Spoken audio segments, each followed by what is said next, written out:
Ok,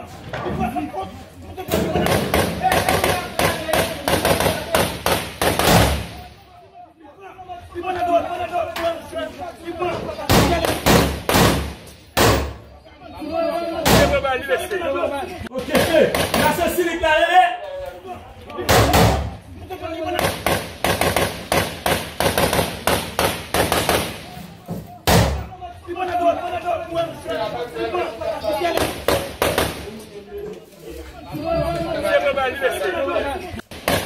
Aidez mon maxi, aidez mon maxi, mais bon côté là, mon maxi, bon côté là.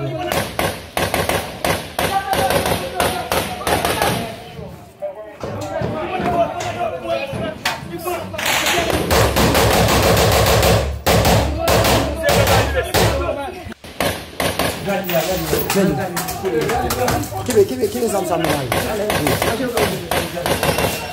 Charge.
Vamos.